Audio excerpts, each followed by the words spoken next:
Friends, ഏവർക്കും നമ്മുടെ ചാനലിലേക്ക് സ്വാഗതം. ഞാനിന്ന് പറയാൻ പോകുന്നത് ജാസ്മിനെ കുറിച്ചാണ്. ജാസ്മിൻ അവിടുത്തെ സ്ട്രോങ് ലേഡിയാണ്. സ്ട്രോങ് ലേഡി എന്ന് പറഞ്ഞാൽ സ്ട്രോങ് ആയിട്ട് നിൽക്കുന്നതാണ്. കാരണമല്ലേ നിങ്ങൾ എൻ്റെ ചാനൽ കൂടെ സബ്സ്ക്രൈബ് ചെയ്യുക.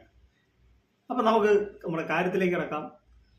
അവിടെ ഒരുപാട് പേര് ഒറ്റപ്പെടുത്തിയപ്പോഴും ഗബ്രിയായിട്ടുള്ള കൂട്ടുകെട്ടിനെ കുറിച്ച് പുറത്ത് വെക്കാൻ ഒരുപാട് ഇതുണ്ടെന്ന് പറയും. സ്വന്തം ബാപ്പ വരെ അവിടെ വന്നിട്ട് ഉപദേശിച്ചപ്പോഴും അവരവരുടെ കാര്യത്തിൽ ഉറച്ചു നിന്നു. ഇത് കണ്ടിട്ട് ജാസ്മിൻ്റെ PR വർക്കാണെന്നാരും പറയരുത്. നിങ്ങൾക്ക് തന്നെ തോന്നും. നിങ്ങളൊന്നും ഒറ്റയ്ക്ക് ഇരുന്ന് ഒന്ന് വിലയിരുത്തി നോക്കുക. അപ്പോൾ നിങ്ങൾക്ക് മനസ്സിലാവും അവരൊരു സ്ട്രോങ് വുമണാണ്.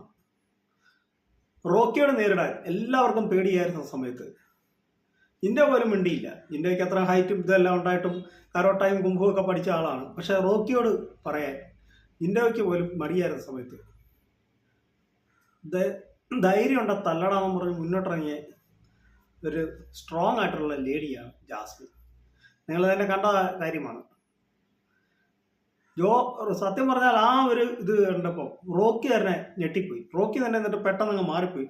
നിന്നെ ഞാൻ അടിക്കും എന്നൊക്കെ പറഞ്ഞിട്ട് ഷോ ഇറക്കിയിട്ട് റോക്കി മാറിയിരുന്നു. റോക്കിക്ക് മനസ്സിലായി ഇവളോട് കളിച്ച പറ്റത്തില്ല എന്ന്. പല ആളുകളും നമ്മുടെ ജാസ്മിന് വേണ്ടി പിടിച്ചു നിന്നിട്ടില്ല. അതാണ് ജാസ്മിൻ. അതൊരു സ്ട്രോങ് വുമണാണ്. ഇനിയും അവർ പുറത്തിറങ്ങുമ്പോൾ അവർക്കുണ്ടാകുന്ന കാര്യത്തെക്കുറിച്ചൊക്കെ അവർക്ക് അറിയാം. അവരെങ്ങനെ നേരിടാമെന്ന് ഇനി നമ്മൾ കണ്ടിരിക്കുന്നുണ്ട്. ഇതുവരെ അവർ സ്ട്രോങ് ആണ് അവിടെ. പക്ഷെ അവർ ഇമോഷണലി നല്ല വീക്കായിട്ടുണ്ട് ലാസ്റ്റ് കാര്യത്തിൽ. അതൊരു പക്ഷേ അവർക്ക് മനസ്സിലായിട്ടുണ്ട് ഞങ്ങൾ ചെയ്തതെല്ലാം തെറ്റായിപ്പോയി എന്നുള്ള തോന്നലുകൊണ്ടായിരിക്കാം. നാട്ടിൽ ഇനിയിപ്പോൾ എനിക്ക് ഒരുപാട് ഹേറ്റേഴ്സ് ഉണ്ടോ എന്നൊക്കെ ഉള്ള ആ തോന്നലുകൊണ്ട് അവർ കുറച്ചങ്ങോട്ട് വീക്കായിപ്പോയി. അല്ല, നിങ്ങൾക്ക് തോന്നിയിട്ടില്ലേ? ഞാനവിടെ വേറെ ആരും ഇത് സപ്പോർട്ട് ചെയ്ത് പറയല്ല. അവിടെ സ്ട്രോങ് ആയിട്ട് ലേഡികൾ ഇത്രയും ലേഡീസ് അവിടെ വന്നത്, ലേഡീസ് സ്ട്രോങ് ആയിട്ട് നിന്ന ആൾ ജാസ്മിനാണ്.